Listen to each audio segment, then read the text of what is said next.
তারপরে বন্দনা করি দর্শক শ্রোতা ভাই,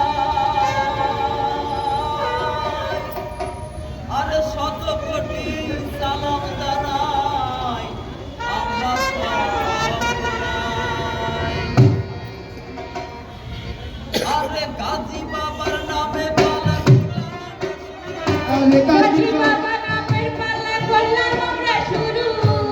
ভুল হলে করবেন ক্ষমা আছেন যারা গুরু। আরে ভুল হলে করবেন ক্ষমা আছেন যারা গুরু। আমাদের এই ঝিনাইদহ হলো প্রকৃতি গাথা, নতুন করে জানাই আজি গাজী শাহের কথা। আরে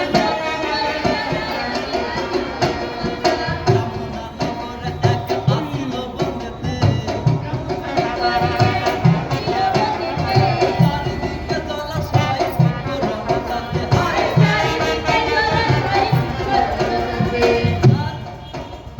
সোনা দিয়া বাঁধি আছে ঘাট চারিটা, চারিদিকে ঝলমল দেখিতে বাহার। আরে সোনার পতাকা সেবা বাতাতে, হাতি গান গাই আমি কোনো রাত বলে। আরে কন্যা থাকে সেটা নাম চম্পাবতী। আরে রাজা মুকুন্দ রায় পিতা মহালীলাবতী। আরে একই রূপ আহা রূপ আহা মরি মরি, আরে একই রূপ অপরূপ আহা মরি মরি, যেমন সুন্দর রূপ তেমন সুন্দরী। আরে যেমন সুন্দর রূপ তেমন সুন্দরী, আরে যেমন সুন্দর পুষ্প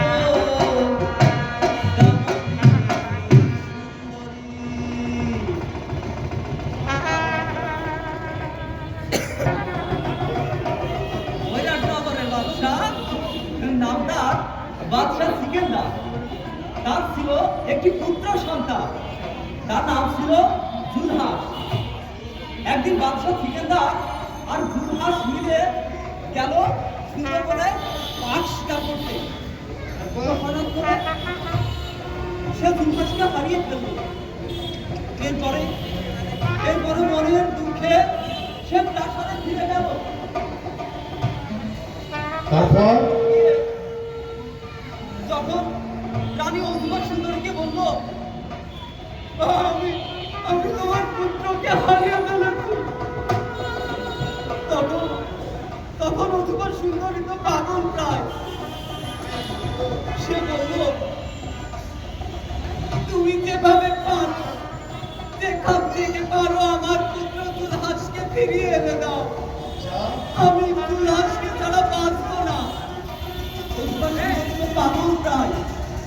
এরপরে বাদশাহ সিকেন্দার কোনো দিশে না পেয়ে লোক লস্কর নিয়ে আবার রওনা হয়ে গেল সুন্দরবনে। একদিন, 2 দিন, 5 দিন, 10 দিন, 1 সপ্তাহ, 2 সপ্তাহ, এভাবে কেটে গেল। 6টি মাস। এরপরে আচ্ছা বলেন তো দেখি, এত বড় সুন্দরবন, এই যে রাশি, এর মধ্যে যদি একটা মানুষ হারিয়ে যায় তাহলে কি খুঁজে পাওয়া সম্ভব? খুঁজে পেল না জুলহাসকে। তৃষ্ণার্ত অবস্থায় যখন থেকে তার বাচ্চা নদীর কাছে গেল জল পান করতে, তখন দেখে দূর থেকে কি জানি ভেসে আসছে। এরপরে সে আস্তে আস্তে কাছে গেল। দেখি একটা সিন্ধু। সিন্ধু একটা সিন্ধু।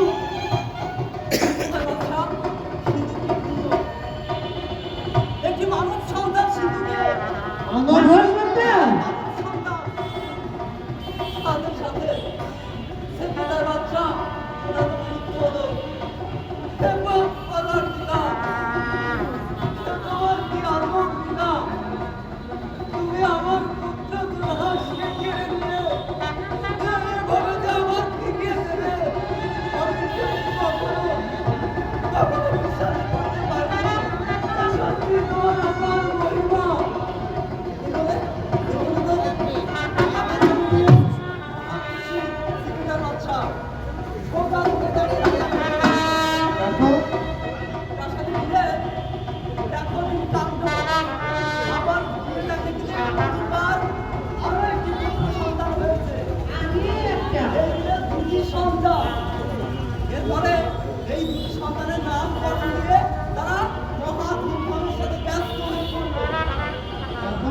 এরপর যে সন্তানকে তারা খুঁজে পেয়েছে সেই সন্তানটির নাম রাখলো কালুসা।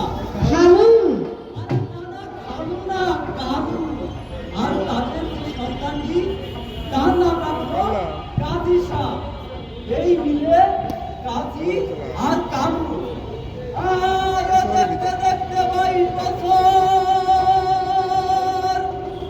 হয়ে গেল পার।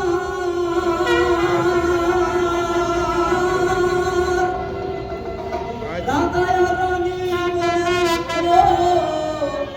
রহিল দয়া। এরপরে হঠাৎ একদিন রাত্রিবেলায় বদল তর্কে শেষে কাজীকে বলল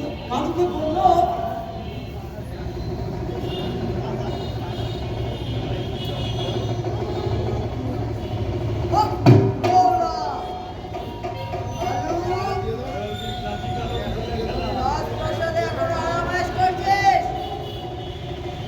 আল্লাহ তোকে পাঠিয়েছেন মানব সেবা করার জন্য, আর তুই রাজপ্রাসাদে আরামায়েশ করছিস?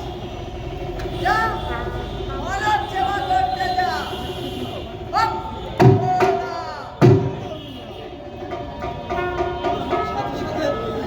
সাথে কালু আর প্রাসাদে থাকতে পারল না। এরপরে কোনো মতে আর কালু আর কাজীকে প্রাসাদে রাখা গেল না। সত্যি একদিন কাজী আর কালু ফকির হইয়া যায়।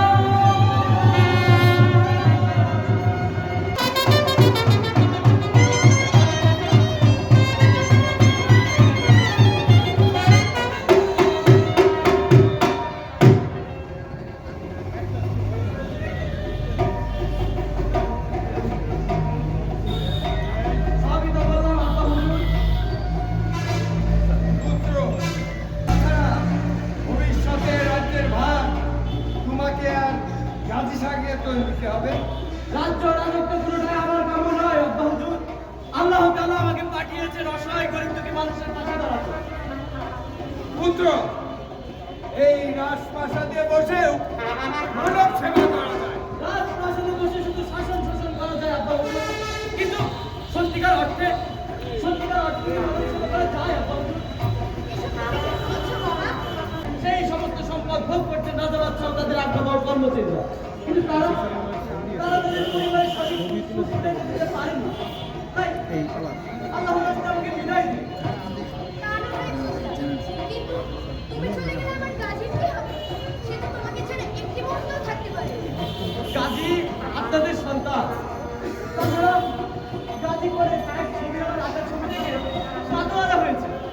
মাথা খারাপের মতন অবস্থা। ওকে বুঝিয়ে শুনিয়ে মানুষের সাথে বিয়ের ব্যবস্থা করবো। আর মানুষের প্রয়োজনের স্বার্থে অনেক কিছু করতে হয়। কাজী আপনাদের সাথেই থাকবে। তুমি কি বলছো? আমি তোমার সঙ্গে যাব, আমি তোমার সঙ্গে থাকবো। তোমাকে সারা জয় বাঁচতে পারবো না ভাইজান। আমি যে পথে যাচ্ছি সে পথ বড়ই ভয়ঙ্কর। তুমি এত কষ্ট সহ্য করতে পারবে না ভাই। তুমি কি বলছো ভাইজান? সেই ছোটবেলা থেকে দুজন একসাথে খেলেছি, বড় হয়েছি, বিপদে আপদে একজন আরেকজনের পাশে দাঁড়িয়েছি। শত ঘাত প্রতিঘাত দুজন একসাথে আমরা মোকাবেলা করেছি। আর সেই তুমি কিনা বলছো আজ তুমি আমাকে ছেড়ে চলে যাবে। আর তুমি যদি ছেড়ে যাও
বসে বসে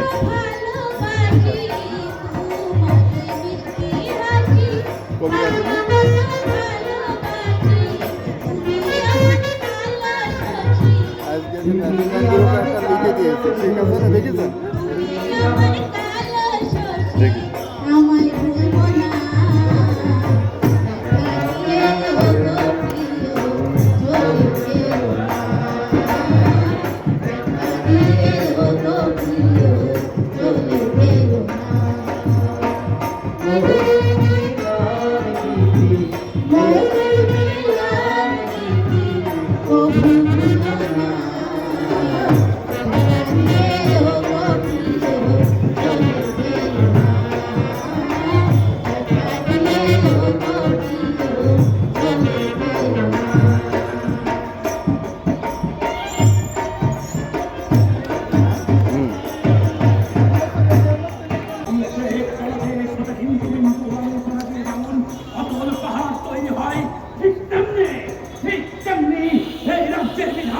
সকল বিধানের কাছে একীভূত হয়ে যায়।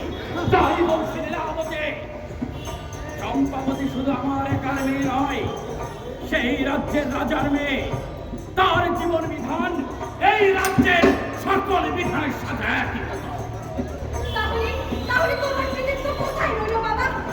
রাজার মত সব বুঝো। একবার বাবার মতো করে বুঝতে দেখি। জগতের সকলে জানো বাবা কিভাবে রাজা হয়ে যায়। চম্পাবতী! মারো আমাকে মারো। ওই চিত্রের সাথে কি কোনো রহস্য আছে? চিত্রকরে রাখা ছবিটা আমাদের রাজকুমারী ঝুলিয়ে রেখেছে। না! সেদিন নামিয়ে ফেলা হয়েছে। ভেবেছিলাম ওই চিত্রের সাথে লুকিয়ে আছে কত শত নিদর্শন ঐতিহ্য, কিন্তু এখন দেখছি না। চম্পাবতী বলো! আছে বাবা, আছে। চম্পাবতী!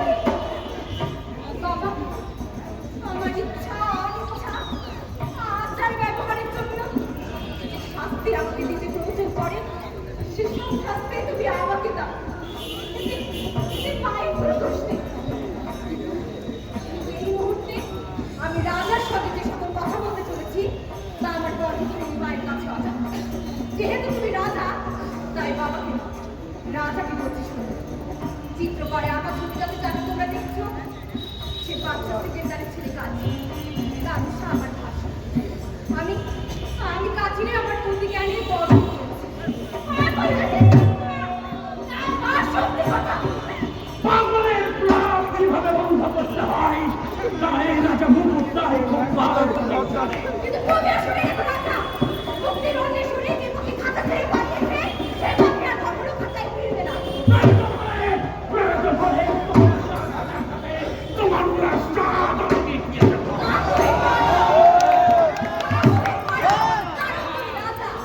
রাজার শক্তিশালী শাসনতন্ত্র একজনকে নিমেষে ধ্বংস করে দিতে পারে। কিন্তু তুমি আসলে এত রাজা হত্যাকাণ্ডে যে শাস্তি দিতে হয় তা থেকে পরিষ্কারভাবে রাগ তুমিও। আমি তার জবাব হয়ে যাচ্ছি যে রূপে তোমার আমার এই কর্মের সামনে তুমি এর কথা বলছো।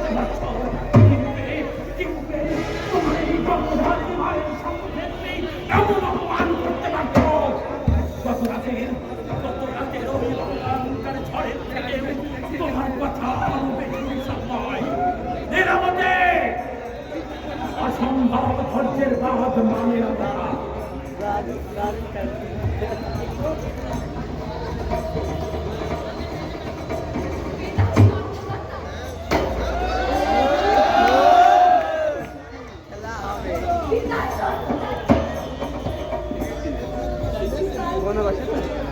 চলে দাও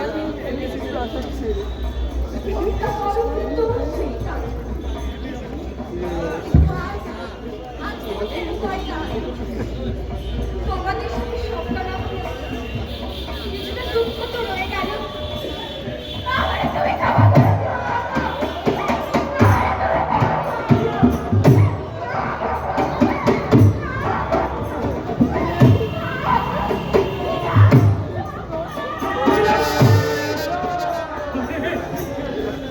আরে বিক্রি ভক্তি জোর করে আদায় করা যায় না।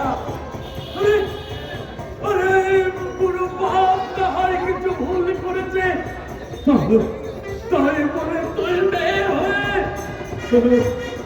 আমাকে এমন শাস্তি দিবি?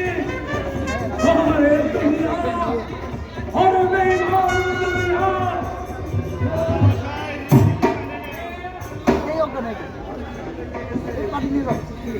এই কাছেস! যুদ্ধের জন্য প্রস্তুত হও। এক্ষুনি কাঞ্চপুরে সৈন্য বাঁচাতে হবে। যুদ্ধের তামার জাহাজ, যুদ্ধ হবে যুদ্ধ, যুদ্ধ হবে রাজ, যুদ্ধ।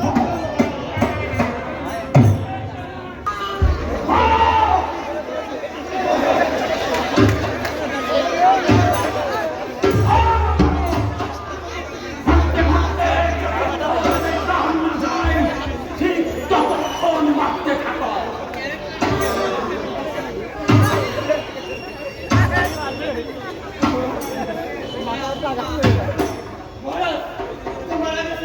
তাহলে নিয়ে যাও, ওই নদীর পাড়ের বড় গাছ পিছে ঝুলিয়ে দাও, যাতে জাহান্নামের মানুষ বুঝতে পারে মুকুট সাহেব পেছনে গেলেন, মুকুট সাহেব সেটা দুর্ঘটনা করলে তার কতটা শাস্তি হতে পারে। অধিবছর ঠিক আছে ভাই জ্যোতিষকে খবর দিন, হুকুম ছিল ধার্য।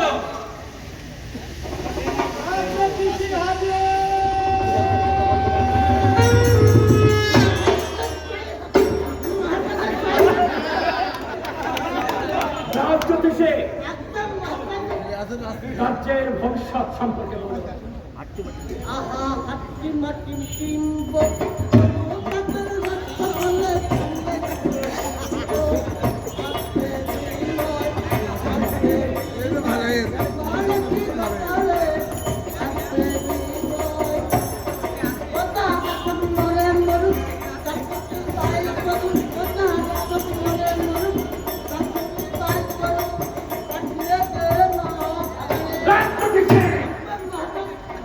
এসব আপনি কি বলছেন?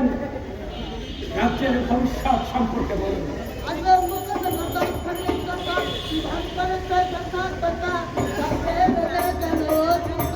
রাজনীতিতে আপনি যা কিছু বলছেন তা কি সত্য বলছেন? আপনার গণনা যদি কথাটা ভুল হয় তাহলে জেনে রাখুন আপনার শাস্তি হবে মৃত্যুদণ্ড।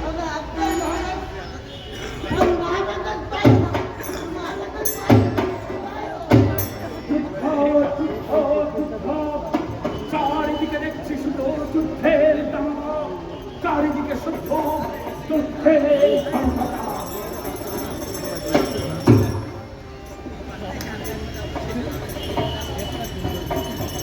আমার কিসের ভয়? আমার আছে শক্তিশালী দক্ষিণা রায়। এই গেছিস দক্ষিণা নারায়ণ রায়কে জাগানোর ব্যবস্থা কর।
মাস খায় আর 6 মাস ঘুমায়।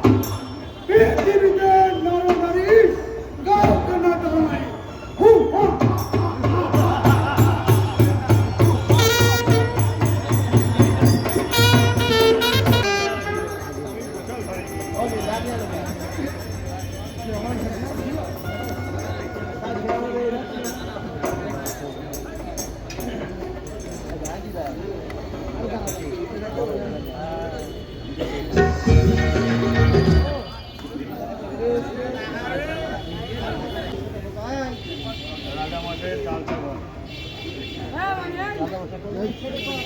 বসো বসো।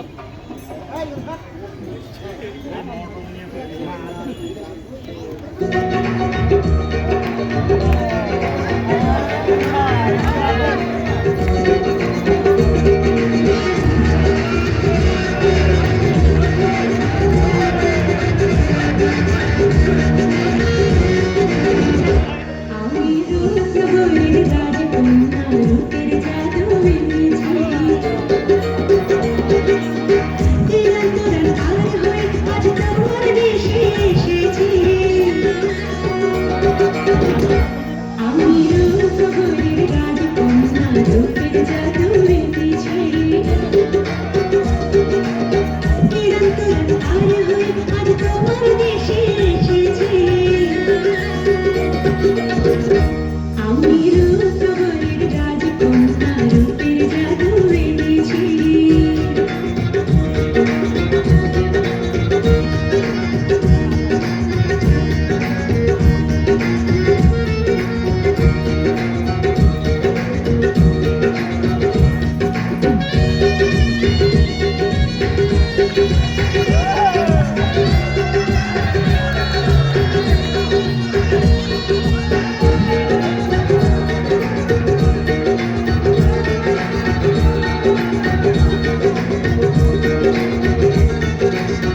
নয়নের পানি দিয়ে গো,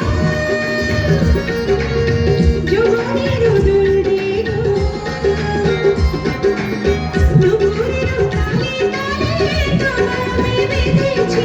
রানী গো রানী গো, তোমায় যে বেঁধেছি।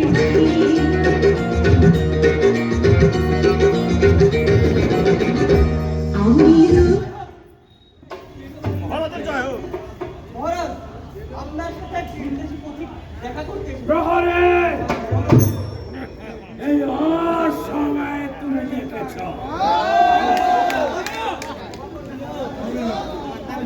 এসেছে ভিনদেশি পথে। আচ্ছা, পাঠিয়ে দে। আজ্ঞা মহারাজ, আর শোনো, আজ্ঞা মহারাজ, ভবিষ্যতে এমন অসময় আর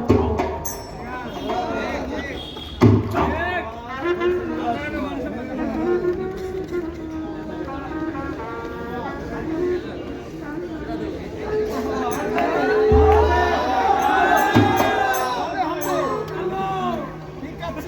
এ তুমি ভিনদেশে কোথা থেকে এসেছো? মহারাজ, সদূর কান্তাপুর থেকে এসেছি। কান্তাপুর? আরে, আরে সে তো অনেক দূর। তা কে জন্য এসেছ? বড় বিপদে পড়ে এসেছি। বিপদ! ভগৎ রাজার যে বিপদ, কিসের বিপদ? আমার ছোট ভাই গাজী আপনার একমাত্র কন্যাকে থেকে মাথা খারাপের মতন অবস্থা। ও, তাহলে তোমরাই সেই জাদুকর যাদের জাদুর নেশায় পড়ে এখান থেকে ভালো আসছে। আমার মেয়েটা আজ পাগলের প্রায়। আমরা তো জাদুকর নই মহারাজ। যদি তোমরা জাদুকর না হবে, তাহলে এই ব্রাহ্মণ নগরের হাজার হাজার মানুষকের তোমাদের আস্তানায় গিয়ে ভিড় জমাচ্ছে। ওই কাছেস! এক্ষুনি বন্দি করকে আর নিক্ষেপটা অন্ধকার প্রকোষ্ঠে, যেন যেন বুঝতে পারে মুগল রাজার শাস্তি কত ভয়াবহ। নিয়ে যা! আপনি কিন্তু বড় ভুল করছেন না।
দক্ষিণারায় মারা গেছে।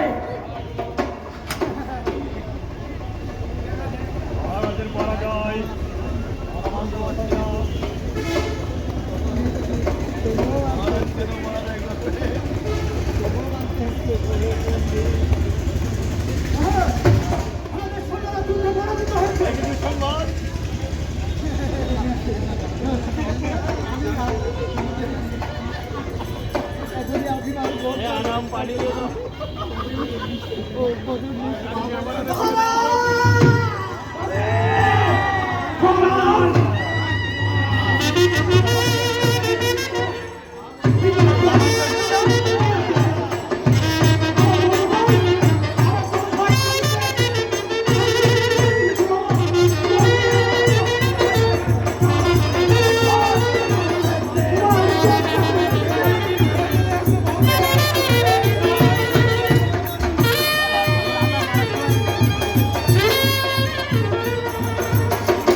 তুমি আমার বাবাকে হত্যা করতে পারো না।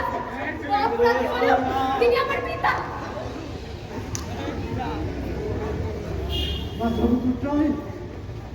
যদিও এই জনতার এই জনগণের অন্যায় অত্যাচার করে সুসুন্দর নিপীড়িত করছে সবসময়, তবু বাবা আমার মহলতার করে আমি তাকে ক্ষমা করলাম।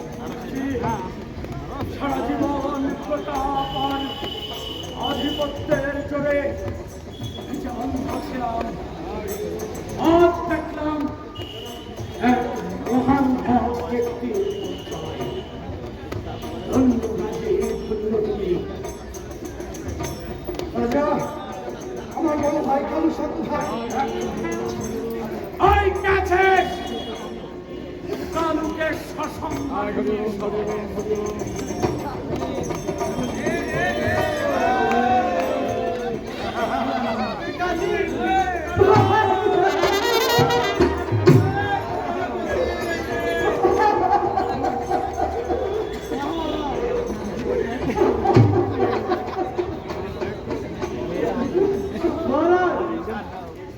আপনার একমাত্র কন্যাকে আমার ছোট ভাই গাজী সাহেবের হাতে তুলে দিন।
চম্পাবতী আর গাজী এটা ভালোই খাইলে নাকি?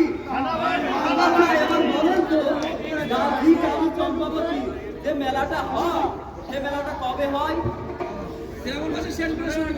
না না না না না না, এটা হয় ফাল্গুন মাসের শেষ বৃহস্পতিবারে। তাহলে চলেন যাই, আমরা সবাই মিলে একার মেলার থেকে ঘুরে আসি। নাকি? একসাথে সবাই চলেন, আসেন সবাই মিলে আমরা মেলায় যাই।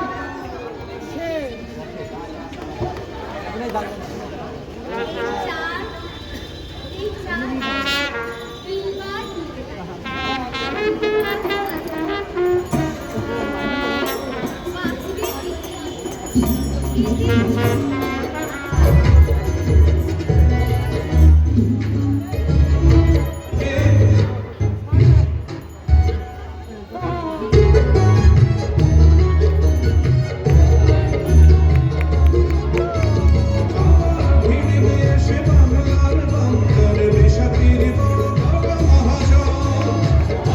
তুলতে তারা সোনা ফলা বাংলায় জগৎ হীরা মণি কাঞ্চন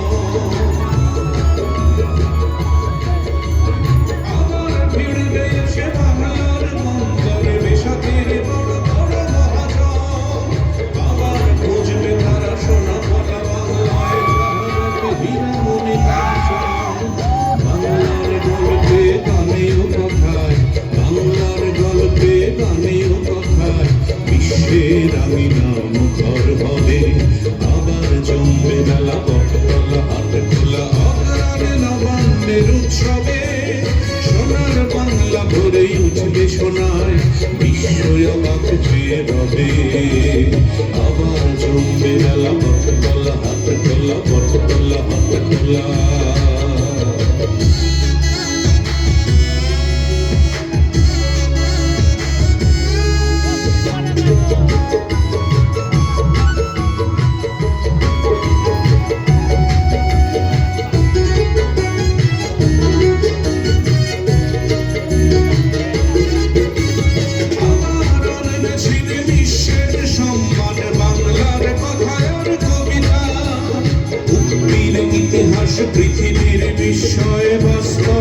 স্বপ্নের ছবিটা আবার আনবে ছিনে বিশ্বের সম্মান বাংলার কথার কবিতা মুক্তির ইতিহাস পৃথিবীর বিস্ময় বাস্তব স্বপ্নের ছবিটা পথে ঘাটে প্রাণ করে ঘরে আনি নাই পথে ঘাটে প্রাণ করে ঘরে আনি নাই গৌরবে ভরা প্রাণ সৌরভে